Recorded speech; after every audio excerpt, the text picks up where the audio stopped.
The death of Snow White is finally in theaters, just as Rachel Zegler's Disney Snow White is leaving theaters. The death of Snow White comes in to save the day. This is a retelling of Snow White. It is an indie film. 69. It's directed by Jason Brooks. It's a retelling of Snow White that includes some of the darker elements of the original fairy tale. It has all the same elements you've seen in a classic Snow White. You've got your dwarves, you've got Snow White, you have the evil queen, but this is a full-on horror action movie. Snow White is pure, played by Sine Lucis, is incredible, really good Snow White in this.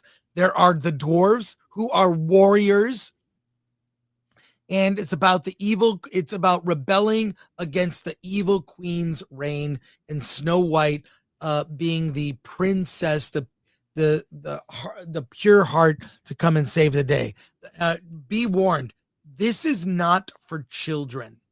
This movie is gory, bloody.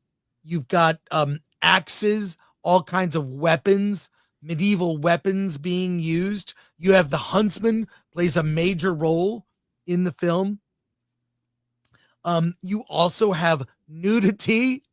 Yeah. The evil queen looks into the mirror. The mirror on the wall has like 3 cackling full frontal nude witches covered in blood. I mean, this is full on. And I will say it's action from beginning to end. And there is, yes, a prince that comes in to give, of course, that classic kiss. I had a blast with this movie. It's in limited release in theaters. We did an interview a couple weeks ago with the cast and the director. It's super fun. And the audience I saw it with was cheering. I mean, this movie does not stop for a minute. It knows it knows its audience. It's already 9.4 out of 10 on IMDb. So it's got a like, people are loving this film.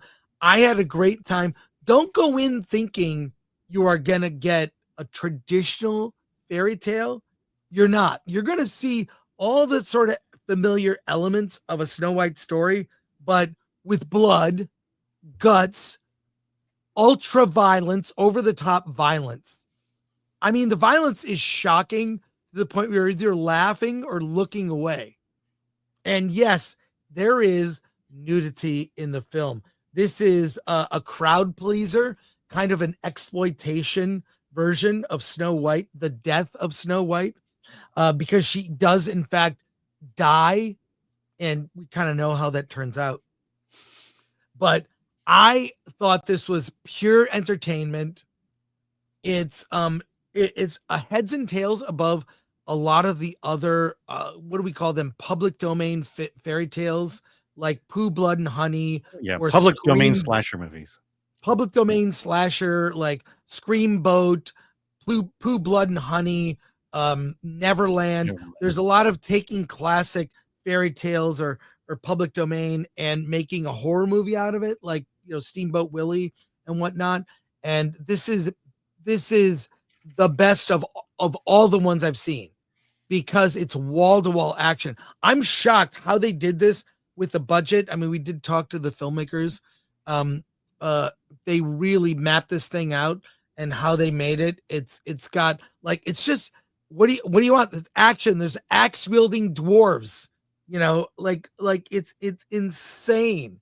So just, if you grew up on Disney and you're an adult over the age of 18, I think you will love this film and check it out. So I don't know. I'm all about it. You know the classic story, but imagine the classic story with ultra violence and boobs. Alan, why have you not seen this movie 5 times? Because I'm watching other movies. We've had this discussion. I'm a bit behind on the movies I need to be reviewing. So there's no excuse. Yes, there's no excuse. But On air, there's no loved it. excuse. Yes. I Behind the thoroughly- scenes, there are excuses. I thoroughly loved it. And I don't know. I want to see it again in a theater with an audience because it really is a crowd pleaser. So this gets a strong recommend from me. But know what you're getting into and do not take your kids to see this movie. This is not for kids.